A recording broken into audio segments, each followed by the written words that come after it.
Амансыздар ма, қалайсыздар? Баяғыда деймін да, ана құдалықташы аналарымыз терлеп кетеді. Мына жағынан терезені ашып тастайды, кондиционер деген жоқ. Сөйтеді де аналарымыз бүйтіп тұрып, деп тұрып, сыртынып алып тұрып, ары қарай өлеңді перуші еді ғой. Құда, дегізген деп тұрыпшы. Шіркін ай, рахат, оригинал ғой, түрлерінен ұялмайды, өзінің оригинал түрлерін көрсетеді. Бізші бетімізде 5 тонна краскамен барамыз, терлемейміз, бәріміз бірдейге бояп тастаған, бәріміз инкубатордан шыққан тауық құсап отырамыз ғой. Бетімізде бірде-бір мимика жоқ, фальш. Баяғының әйелдері қандай еді, сұлу қазан ошақтан келе қалады да, алып қойыңыздар құдалар, алып қойыңыздар, бір күнге қояным терісі де шыдайды, ой, жіберетін еді ғой шіркін.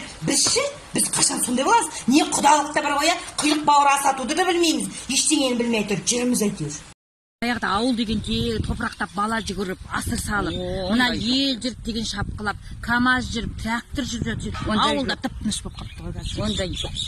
Шырқырап мал кіріп шығып. Қазір осы өзіңде бар ішетін, өзің жоқ болсаң, бір үйге біз барсаң, сүмірейді немене кел деп айтады да. Ойлайсың, жақтырмайды ма деп қаласың. Жақтырмайды. Ойбай. Хай, ойпырмай. Хай, ой, балалар қайда? Айқырыштағы. Хай! Нұргел. Ұрып кетейін деп отыр.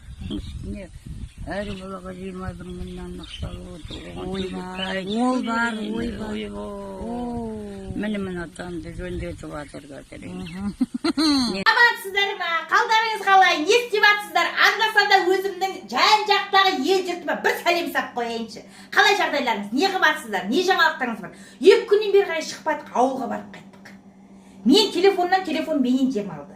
Одан қалса ана 1-ші класс оқитын бала менен демалып жатыр, ауылға қалды, мен одан демалып мықты жатырмын енді.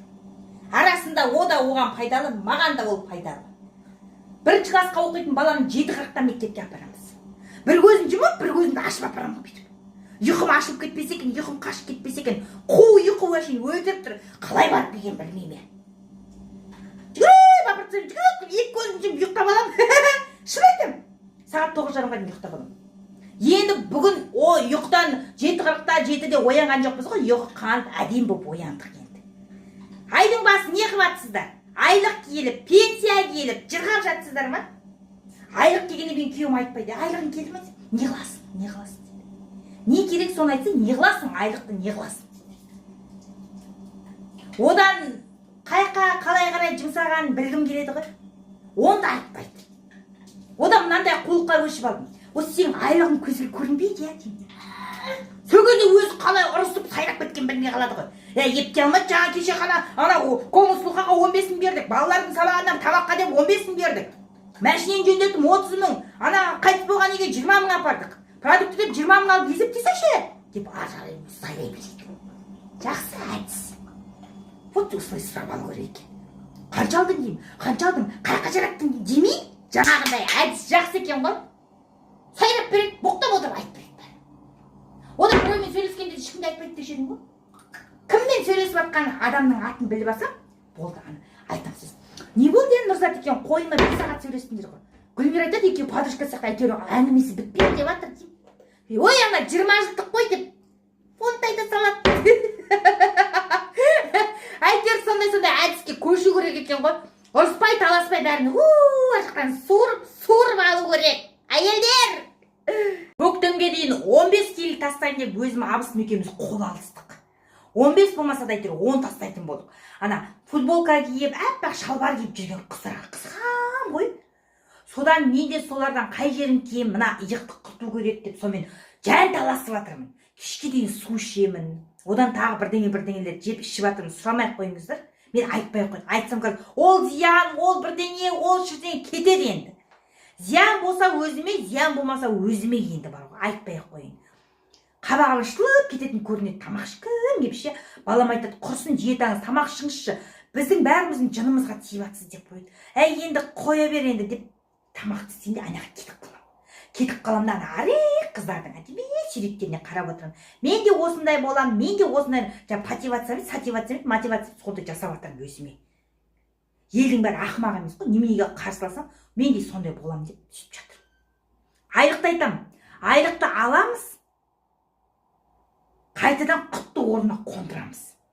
Аламыз, саламыз. аламыз, береміз. Әйтеуір аштан өліп жатқан жоқ, ортасында жүрміз бүйтіп. Арасына тамақ жеп аламыз, арасына бір жыртық носки жамап аламыз, жүрміз бүйтіп. Мәзбіз. Аламыз, мектепке береміз, аламыз, базарға береміз, аламыз, кредитке береміз. Бүйтіп жатыр. Айлықтың арасынан фук еткізіп жинап жатқан адамдар болса, олар енді бақытты енді. Ертең үй соғар, машина алар, бірдеңе қылар енді. Таратып жатамыз ғой бүйтіп. Той, мой, ас, басқасы бар. Бәрін таратып жатамыз. Бірақ мәзбіз әйтеуір. Өткенде ауылда бір досымыз айтады, кредитің жабамыз, анау мынау кел дегенге бала шағаны алып жетіп барсақ дейді. Сөйтсек төлеңдер, төлемесеңдер үйтеміз, бүйтеміз деп жаппайтын болып, в общем, не қыпты, пениясын алдық, алғанмен жабылмайды, төлейсің депті. Сөйтсе мен досым айтты, бүткіл кредитін бәрін жинап беріңдерші, мен барып жатып келейін депті. Сонымен құтылсақ жақсы болатын еді дейді. Сен жынсың ба барып жатып келейін деген не біле? Ой, бүткіл кредитім жинастырып берсін, бір 3 жылға барып жатып қайтайыншы деген ғой дейді, ана қара. Енді күлесің ба, жылайсың ба? Төлегенше барып жатып келгенім артық деп отыр ғой сонда.